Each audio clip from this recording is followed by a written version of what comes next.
अस्सलाम वालेकुम students, my name is Mohammad Aleem Khan, department of biology Ubaidullah group of colleges. Students, आज हम एक और नया टॉपिक स्टार्ट करने जा रहे हैं, first year biology, chapter number 3 का लेक्चर नंबर है 5 और टॉपिक है आपका factors affecting rate of enzyme reaction, कि वो कौन कौन से फैक्टर्स होते हैं जो इंजाइम के रेट ऑफ रिएक्शन के ऊपर क्या करते हैं, इफ़ेक्ट करते हैं बेसिकली।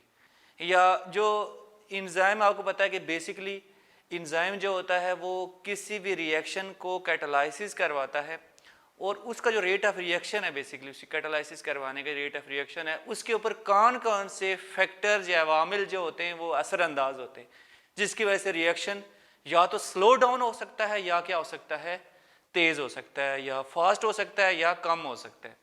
तो वो कौन कौन से फैक्टर्स हैं उनको हम क्या करते हैं, देखते हैं। तो there are different type of factors. वो या तो इंजाइम की कंसंट्रेशन हो सकती है, या तो सबस्ट्रेट की कंसंट्रेशन हो सकती है, या तो टेम्परेचर हो सकता है, या क्या हो सकता है, पीएच।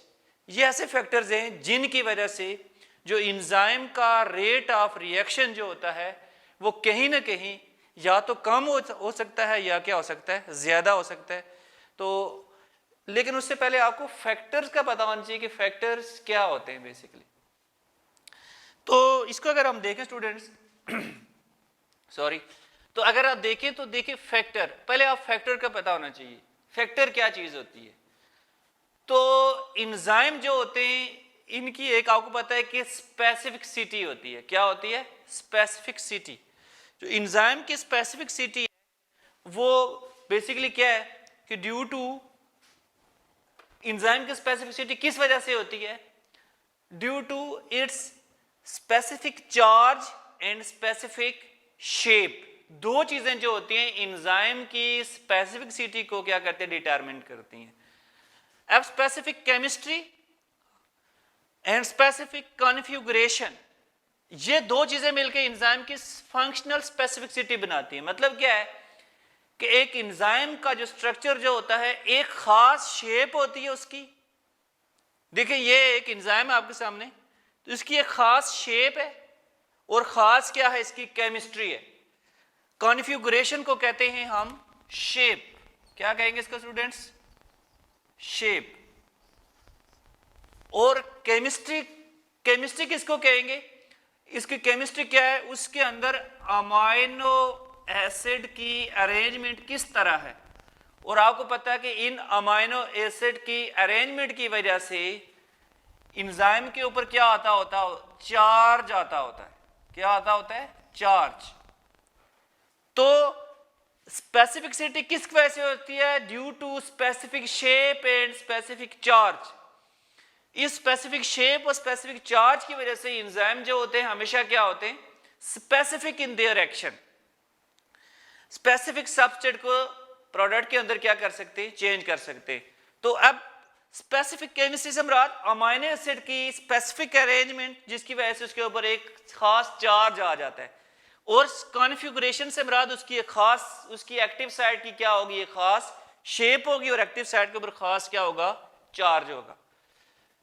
अब कोई वो ऐसी चीज, ऐसा सब्सटेंस, कोई भी चीज ऐसी, एनी सब्सटेंस या कोई ऐसी चीज दैट अल्टर से मुराद यहां पे उसको चेंज कर दे। किसको? Enzyme chemistry. अभी मैंने डिस्कस किया कि इंजाइम केमिस्ट्री क्या हो सकती है, अमाइनो एसिड के arrangement which is specific charge, या इंजाइम कॉन्फ़िगरेशन। कोई भी ऐसी चीज जो इंजाइम की केमिस्ट्री को चेंज कर दे और उसकी कॉन्फ़िगरेशन को चेंज कर दे, वो क्या कर देगा, वो कहलाएगा फैक्टर।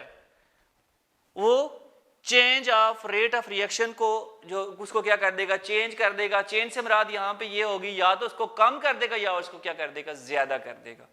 ठीक है, तो हम कहते हैं कि ये बेसिकली क्या है, फैक्टर। और ये फैक्टर जो होते वो कौन कौन से फैक्टर, मैंने अभी आपको बताया था, या तो इंजाइम की कंसंट्रेशन हो सकती है, इंजाइम कितने, सबस्ट्रेट कितना है, टेम्परेचर हो सकता है, और पीएच। या इंजाइम कंसंट्रेशन या सबस्ट्रेट कंसंट्रेशन या टेम्परेचर या pH, these are the factors.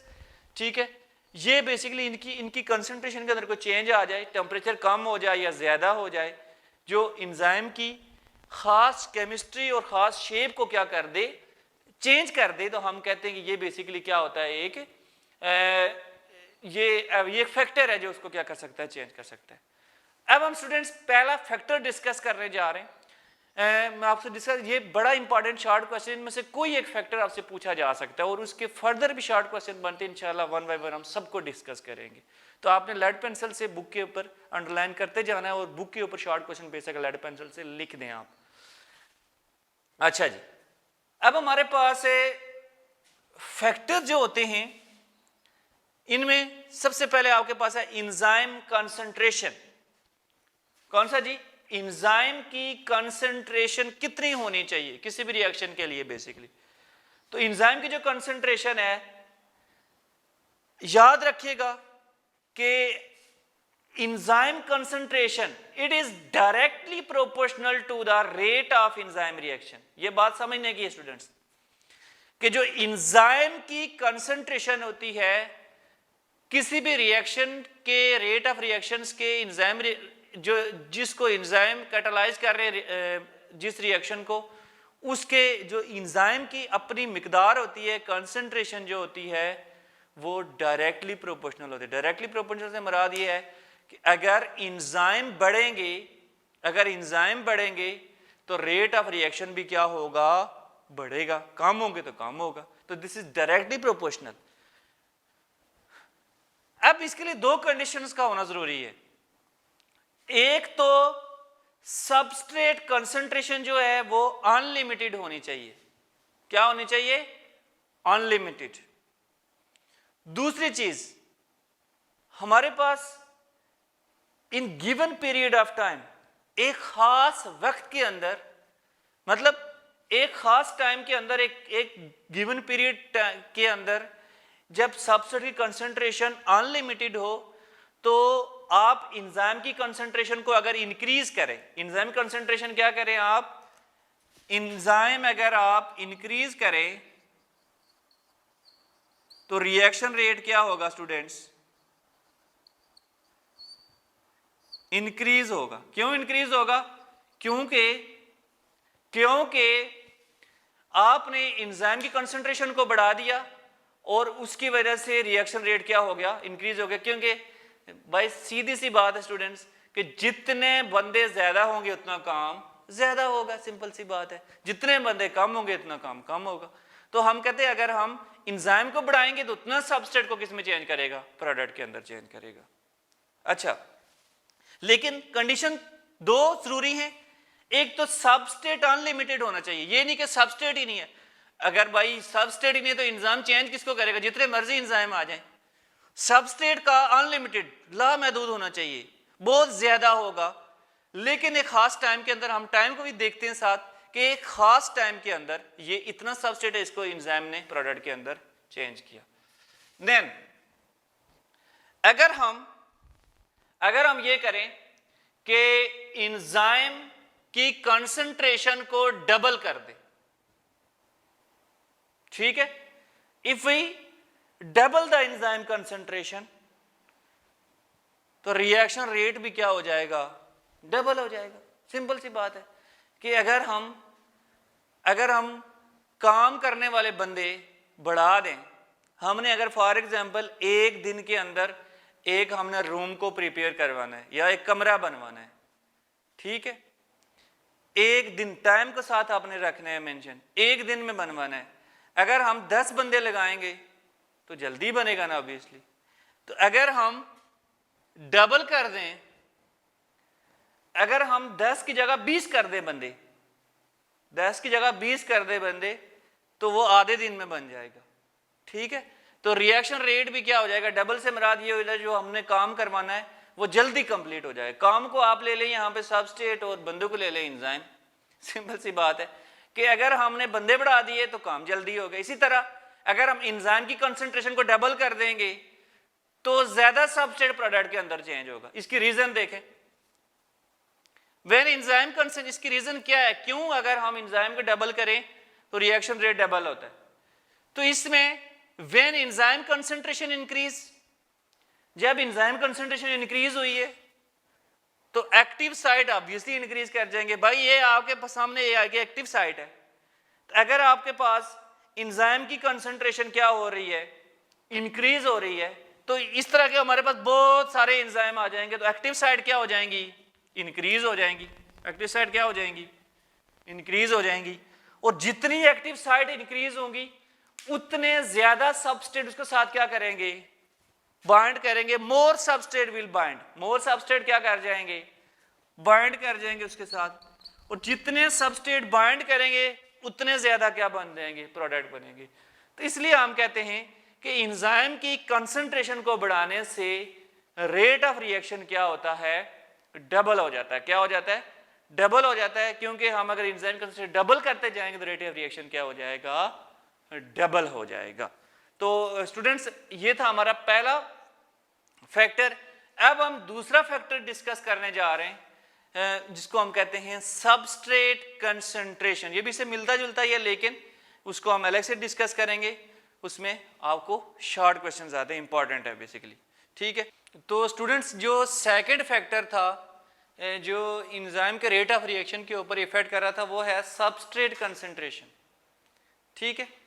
अब देखिए सबस्ट्रेट या तो लो हो सकता है या तो हाई हो सकता है, ठीक है। अभी हमने एंजाइमिक कंसंट्रेशन में भी डिस्कस किया कि अनलिमिटेड भी हो सकता है और लिमिटेड भी हो सकता है।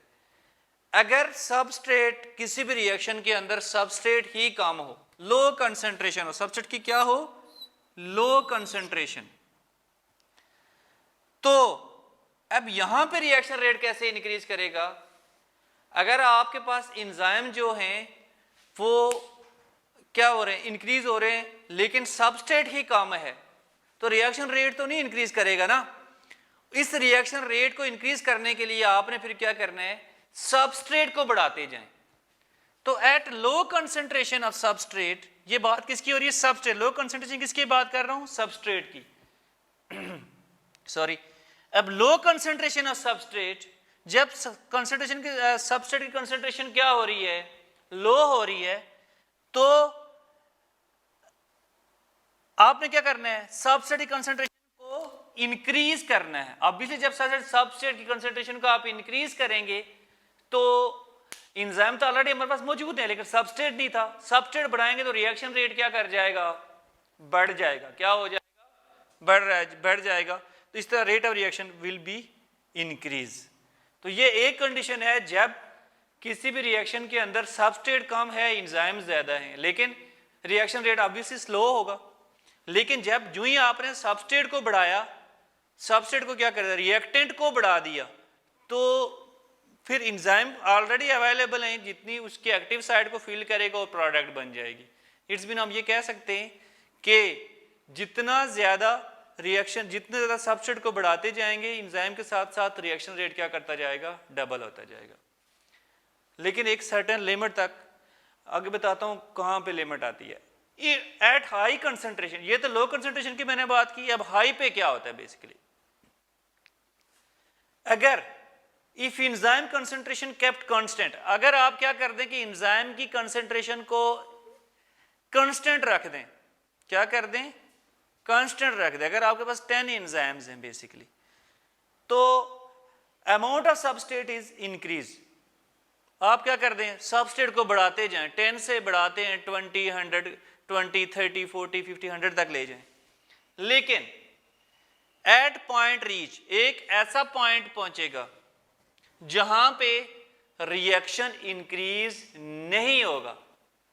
फिर सुने, अगर आपके पास एंजाइम की कंसंट्रेशन कांस्टेंट है, आप सबस्ट्रेट को बढ़ाते जाएं, ठीक है, एक ऐसा पॉइंट पहुंचेगा जहां पे रिएक्शन रेट फर्दर इंक्रीज नहीं होगा। अब इसकी क्या वजह होती है, अब इसकी रीजन ये है कि जब हाई कंसंट्रेशन होती है, at very high concentration of substrate, जितना ज्यादा सबस्ट्रेट होगा उसने ज्यादा से ज्यादा एंजाइम की एक्टिव साइट के साथ क्या करना है, बाइंड करना है। जितना ज्यादा एक्टिव साइट के साथ वो बाइंड करेगा, एक्टिव एंजाइम के एक्टिव साइट के साथ, उतना ज्यादा प्रोडक्ट बनने के चांसेस ज्यादा होता है। लेकिन इंजाइम ही हमारे पास अगर कांस्टेंट कंडीशन है जी, कांस्टेंट लेवल, इंजाइम की कंडीशन क्या है, इंजाइम नहीं बढ़ा रहे हम, इंजाइम को कांस्टेंट रखा हुआ, सबस्ट्रेट को बढ़ा रहे हैं, लेकिन सबस्ट्रेट को बढ़ाने से,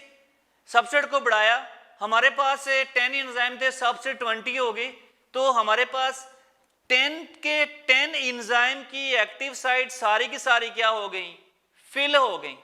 क्या हो गई, फिल हो गई। तो क्या होगा, जब एक्टिव साइट सारी की सारी फिल हो जाएंगी तो फिर प्रोडक्ट ऑब्वियसली उन 10 एंजाइम ही बनाएंगे, बाकी सारे के सारे जो हमारे पास सबस्ट्रेट होंगे, रिएक्टेंट स्टिल पड़े रहेंगे। तो यही बात लिखी हुई है कि at very high concentration of substrate all the active sites are occupied, further increase will not increase the rate of reaction. आप जितना मर्जी सबस्ट्रेट को बढ़ा दे, फिर रिएक्शन रेट उस तरह इंक्रीज नहीं होगा। अब ऐसी कंडीशन जिसके अंदर, ऐसी कंडीशन जिसमें एंजाइम के सारे एंजाइम की एक्टिव साइट फिल हो जाएं, इसको कहते होते हैं हम सैचुरेशन ऑफ एंजाइम। क्या कहते हैं इसको हम, सैचुरेशन ऑफ एंजाइम। मतलब इसका ये है कि कोई गुंजाइश नहीं है, बाकी कोई और सबस्ट्रेट इसके साथ बाइंड नहीं कर सकता। क्वेश्चन आपको आ जाए what is mean by saturation of enzymes, तो आपने यहां से स्टार्ट करना है एट हाई कंसंट्रेशन और यहां तक आपने राइट करना है कि आपने ये लिखना है कि जब हाई कंसंट्रेशन के ऊपर एंजाइम की कंसंट्रेशन हमने कांस्टेंट रख दी, सबस्ट्रेट बढ़ाया, लेकिन एक पॉइंट ऐसा पहुंचा हमारे पास जहां पे रिएक्शन फर्दर इंक्रीज नहीं कर रहा था। उसकी वजह ये थी कि एंजाइम के सारे एक्टिव साइट क्या हो गई, फिल हो गई, जिसकी वजह से जब एक्टिव साइट फिल हो जाएंगी तो फर्दर रिएक्शन प्रोसीड नहीं होगा, इंक्रीज नहीं करेगा। तो उस कंडीशन को कहते हैं हम सैचुरेशन ऑफ एंजाइम। ये ग्राफ से हम देख लेते हैं इसको।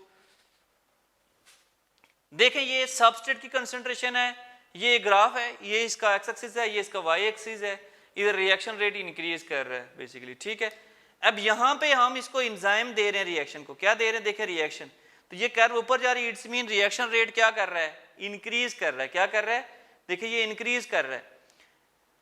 अब ये देखें, एक हमारे पास ये एंजाइम कंसंट्रेशन ए पे है, एक बी पे है,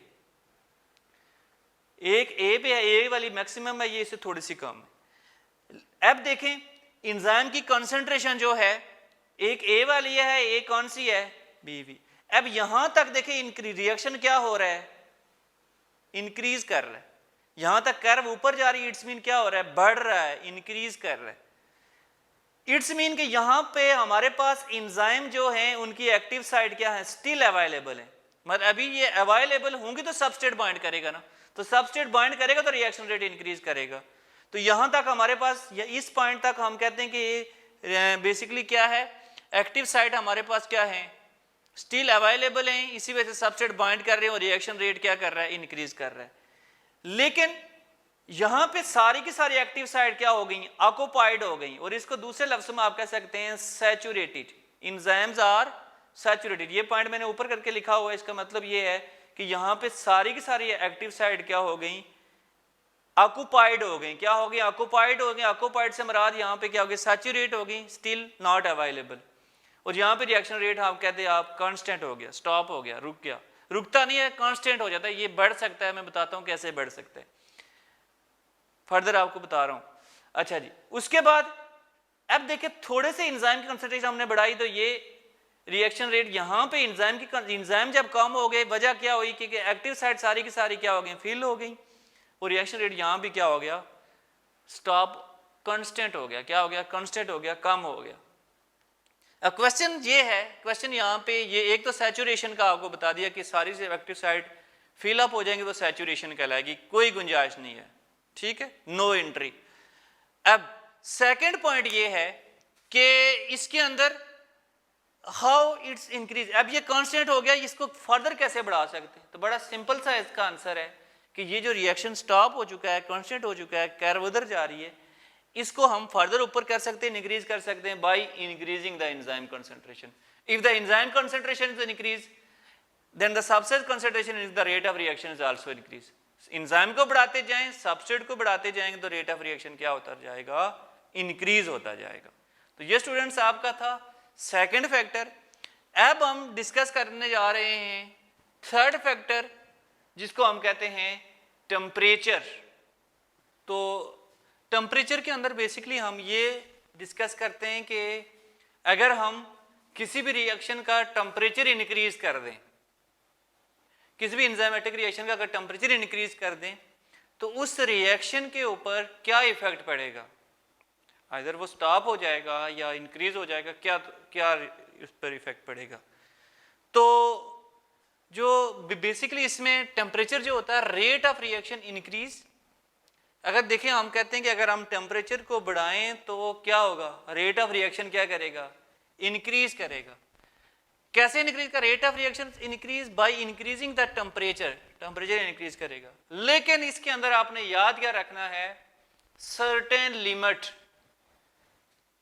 अब उस सर्टेन लिमिट तक क्या हो सकता है कि एंजाइम जो होते हैं वो काम कर सकते हैं, अदरवाइज एंजाइम काम करना छोड़ देते हैं। तो हम कहते हैं कि वो खास लिमिट, वो सर्टेन लिमिट जिस तक एंजाइम काम कर सके, हम कहते हैं कि जितना ज्यादा टेम्परेचर का आप बढ़ाते जाएंगे रेट ऑफ रिएक्शन क्या होता जाएगा, इंक्रीज होता जाएगा। लेकिन लिमिट क्या होगी, उस लिमिट को हम कहते हैं कि ऑप्टिमम टेम्परेचर। वो क्या होता है, ऑप्टिमम टेम्परेचर। ऐसी कंडीशन जिसके अंदर एंजाइम जो होते हैं मैक्सिमम वर्क कर सके, एंजाइम्स और मैक्सिमम वर्क। ऐसी कंडीशन जिसमें एंजाइम क्या कर सकें, मैक्सिमम, ऐसा टेम्परेचर जिसमें एंजाइम मैक्सिमम काम कर सके, वो हमारे पास क्या, कौन सा टेम्परेचर कहलाता है, ऑप्टिमम टेम्परेचर।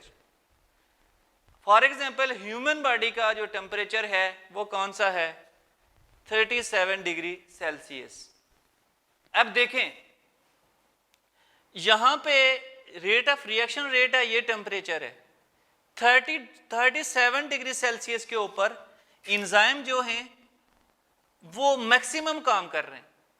ठीक है, 37 डिग्री सेल्सियस पे क्या कर रहे हैं, मैक्सिमम काम कर रहे हैं। जो इन टेम्परेचर आगे 40 पे गया तो एंजाइम क्या होना शुरू हो गए, देखें कर्व नीचे आ रही है, इधर रिएक्शन इंक्रीज कर रहा था और इधर ये रिएक्शन डिक्रीज होना शुरू हो गया। इसका मतलब ये है कि यहाँ पे बेसिकली क्या हो रहा है कि रेट ऑफ रिएक्शन क्या हो रहा है, डिक्रीज हो रहा है। यहाँ पे क्या हो रहा था, इंक्रीज हो रहा था। और मैक्सिमम कौन से टेम्परेचर पे जाके इसने किया, 37 डिग्री सेल्सियस के ऊपर। ठीक है, तो ये एक ऑप्टिमम लेवल है जहाँ पे एंजाइम की एक्टिविटी क्या होती है, मैक्सिमम। तो ऐसा टेम्परेचर जिसमें एंजाइम मैक्सिमम काम कर सकें वो कौन सा होता है, ऑप्टिमम टेम्परेचर। अब हर 10 degree every rise in 10 degree temperature, मतलब हर 10 डिग्री को, आपको बताता हूं कि कैसे रेट ऑफ रिएक्शन कितना इंक्रीज कर सकता है टेम्परेचर के इंक्रीज। हर 10 डिग्री टेम्परेचर को इंक्रीज करने से, हर 10 डिग्री टेम्परेचर को इंक्रीज करने से तकरीबन हमारे पास रिएक्शन रेट डबल हो जाता है। तो डबल होगा तो ऑब्वियसली डबल प्रोडक्ट बनाएगा। देखें रिएक्टेंट्स को सब्स्ट्रेट में चेंज करवाना तो प्रोडक्ट ही बनने हैं ना। तो अगर फॉर एग्जाम्पल हमारे पास, मैंने कुछ इसमें कैलकुलेशन की हुई है, अगर 10 डिग्री सेल्सियस टेम्परेचर था तो इसमें हमारे पास 10 प्रोडक्ट बनते हैं बेसिकली। ठीक है, अगर 10 डिग्री राइज कर गया तो 20 डिग्री हो गया। यही बात में लिखी कि every 10 degree rise in temperature, तो प्रोडक्ट क्या हो जाएगी, डबल हो जाएगी। तो 10 से कितने प्रोडक्ट बन गए, 20। अगर हम इसको 30 डिग्री सेल्सियस के ऊपर ले जाएं, 10 डिग्री राइज करना हमने, डबल करना, और प्रोडक्ट क्या हो जाएगा, डबल बनेगा। तो हमारे पास ये क्या हो जाएगा, 10 डिग्री पे बन रहे और 30 पे कितने बन जाएंगे, 20 का डबल कितना हो जाएगा, 40 हो जाएगा। तो डबल प्रोडक्ट बनेगी हर टेम्परेचर, हर 10 डिग्री टेम्परेचर का इंक्रीज करने से बेसिकली। अच्छा, अब होता क्या है कि एंजाइम जो होते हैं, effect of increase of temperature. अब ये टेम्परेचर जो इंक्रीज करता है, इसके एंजाइम की केमिस्ट्री के ऊपर क्या इफेक्ट पड़ता है और उसकी कॉन्फ़िगरेशन के ऊपर, या सिंपली आप कह सकते हैं कि एंजाइम के स्ट्रक्चर के ऊपर, शेप के ऊपर क्या फर्क पड़ सकता है। ठीक है, तो इसका क्वेश्चन, शॉर्ट क्वेश्चन आता होता है, हाउ एंजाइम्स आर डीनेचर। तो यहां से आपने स्टार्ट करना है कि क्या होता है कि एंजाइम डीनेचर कैसे होता है। तो स्टूडेंट्स, होता यह है कि एंजाइम जो होते हैं वो एनर्जी लेते हैं बेसिकली। ठीक है, देखिए रिएक्टेंट्स हर कोई भी रिएक्टेंट जो होता है उसको रिएक्शंस को स्टार्ट करने के लिए क्या चाहिए होती है, एनर्जी चाहिए होती है। अब ये एनर्जी दो तरह से लेता है बेसिकली। ये रिएक्टेंट जो होता है एक एनर्जी जो है वो अपने इन्वायरमेंट से ले सकता है, ठीक है। आपको पता है कि उसको हम कहते हैं कि वो एनर्जी इन्वायरमेंट से हीट की फॉर्म में ले सकता है या उसको हम दे सकते हैं, ठीक है। हम भी उसकी रिएक्शन करवाने के लिए एनर्जी दे सकते हैं। वो जो एनर्जी देंगे हम, वो हमारे लिए उस रिएक्शन को करवाने के लिए गिफ्ट होगा बेसिकली, ठीक है। वो जो एनर्जी हम उसको प्रोवाइड करेंगे, अब वो एनर्जी हीट की फॉर्म में हो सकती है। रिएक्शन उस वक्त होगा जब रिएक्टेंट के मॉलिक्यूल आपस में क्या करेंगे, कोलिजन करेंगे। क्या करेंगे? कोलिजन करेंगे। अब ये आपको पता है कि एनर्जी जो होती है एक्टिव हीट जो होती है एक्टिवेशन एनर्जी इसको प्रोवाइड करती है। वो कम से कम एनर्जी जो किसी भी रिएक्शन को स्टार्ट करने के लिए जरूरी होती है उसे कहते हैं हम activation energy. The minimum amount of energy used to which is used to record start a reaction is known as the activation energy। अब उसके साथ काइनेटिक एनर्जी भी दी जाती है हीट की फॉर्म में, और ये रिएक्शन रेट को दोनों क्या करती हैं, एक्सेलरेट करती हैं। कम से कम एनर्जी और काइनेटिक एनर्जी जो होती है एक्सेलरेट करती हैं। उसके बाद जो रिएक्टेंट के मॉलिक्यूल जो होते हैं इनको आपस में क्या करती हैं, इनको मूव करवाती हैं क्विकली, और एज वेल एज ये रिएक्टेंट के मॉलिक्यूल जो होते हैं या सबस्ट्रेट के मॉलिक्यूल जो होते हैं एंजाइम के साथ भी क्या करते हैं, एंजाइम के साथ भी कोलिजन्स करते हैं। कोलिजन्स किस किस के बीच हो सकती हैं? या तो सबस्ट्रेट और एंजाइम के बीच भी हो सकती हैं और रिएक्टेंट के मॉलिक्यूल के बीच भी हो सकती हैं, ठीक है। आपको पता है अगर हम देखें तो जो एंजाइम होता है, एंजाइम जो होता है, एंजाइम के मॉलिक्यूल जो होते हैं वो किससे मिलके बने होते हैं? एटम से मिलके बने होते हैं। देखिए ये हमारे पास एक एंजाइम है, तो इस एंजाइम जो है वो किससे मिलके बना होगा? डिफरेंट तरह के एटम से मिलके बना होगा।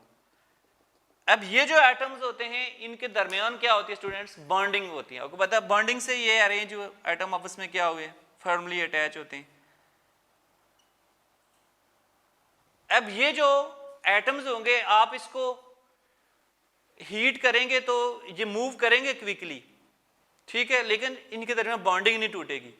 लेकिन अगर आप बहुत ज्यादा हीट कर दें तो इनके दरमियान क्या हो जाएगी? मूव क्विकली करेंगे जब आपने थोड़ी सी हीट दी, लेकिन आपने ज्यादा इसको अगर आप हीट कर दिया, ज्यादा आपने इसको क्या कर दिया, हीट कर दिया अगर, तो क्या होगा कि ये बहुत ज्यादा क्विकली मूव करेगा। और वायलेंटली का वर्ड यूज हुआ है, वायलेंटली। वायलेंट कहते हैं शिद्दत से।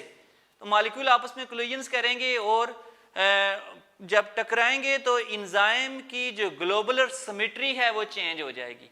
तो इस तरह एंजाइम क्या हो जाएगा? Break down due to heat, और एंजाइम क्या हो जाएगा? Denature. क्या हो जाएगा स्टूडेंट? डी नेचर हो जाएगा। मतलब क्या हुआ कि जब हमने उसको हीट प्रोवाइड की, मतलब तो उससे क्या हुआ? मॉलिक्यूल ज्यादा फास्टली मूव किए और उनके दरमियान बॉन्डिंग टूट गई और इस तरह कोलिजन्स हुई, और उसकी मूवमेंट की वजह से एंजाइम का शेप क्या हो गई? डी नेचर हो गई। क्या हो गई? डी नेचर हो गई। अब ग्राफ पे आए देखें, यहाँ पे मैक्सिमम आपको टेम्परेचर नजर आ रहा है, और ये इनऑर्गेनिक सब्सटेंस अगर हों तो उनके लिए नॉर्मल कर्व जाती है। लेकिन यहाँ पे रिएक्शन अगर हम एंजाइम की लिविंग ऑर्गेनिज्म की बात कर रहे हैं, ये तो इनऑर्गेनिक सब्सटेंस कहीं भी हो सकते हैं। अगर इनऑर्गेनिक होते तो रिएक्शन इंक्रीज करता फर्दर, लेकिन अगर हम प्रोटीन एंजाइम की बात कर रहे हैं जो लिविंग ऑर्गेनिजम्स के अंदर पाए जा रहे हैं, वो एक खास हद तक काम कर सकते हैं बेसिकली, ठीक है। और वो अगर टेम्परेचर इससे फर्दर 37 डिग्री सेल्सियस से क्या कर जाए, इंक्रीज कर जाए, तो देखें रिएक्शन क्या हो रहा है? डिक्रीज हो रहा है, ठीक है। तो यहाँ पे देखें ये आपकी जीरो वैल्यू है, ठीक है। यहाँ पे अगर हम यहाँ पे टेम्परेचर को इंक्रीज करेंगे तो रिएक्शन रेट क्या करेगा? इंक्रीज करेगा एक सर्टेन लिमिट तक। लेकिन ये भी 0 पॉइंट है, ये भी 0 पॉइंट है। इन दोनों में से यहां पे अगर टेम्परेचर अगर आप इंक्रीज करें, ये भी फॉर एग्जांपल यहां पे 0 पॉइंट है रिएक्शन रेट का, अगर यहां पे अगर आप टेम्परेचर को इंक्रीज करते हैं तो यहां पे टेम्परेचर को अगर इंक्रीज करते हैं तो रिएक्शन रेट पे कोई फर्क नहीं पड़ेगा। वजह यह है कि यहां पे एंजाइम डी नेचर हो चुका है। अब यहाँ पर रिएक्शन रेट इंक्रीज नहीं होगा। ठीक है, तो स्टूडेंट्स ये था आपका टॉपिक। टेम्परेचर का क्या इफेक्ट होता है रेट ऑफ एंजाइम एक्शन के ऊपर। तो इसका 2 शॉर्ट क्वेश्चन आते हैं, व्हाट इज ऑप्टिमम टेम्परेचर, दूसरा आपको आएगा हाउ एंजाइम्स आर डीनेचर। तो आपने ये सारा इसके अंदर लिखना है, यहाँ से स्टार्ट करना है कि टेम्परेचर जब इंक्रीज करता है तो कोलिजन्स होती हैं, वाइब्रेशंस होती हैं, जिसकी वजह से मॉलिक्यूल जो होते हैं वो डीनेचर हो जाता है एंजाइम का मॉलिक्यूल वाइब्रेशन होने की वजह से। ठीक है, तो आज के लिए इतना ही। इंशाल्लाह कल हम इसका लास्ट फैक्टर पढ़ेंगे पीएच और उसके साथ इनहिबिटर्स। अल्लाह हाफिज़।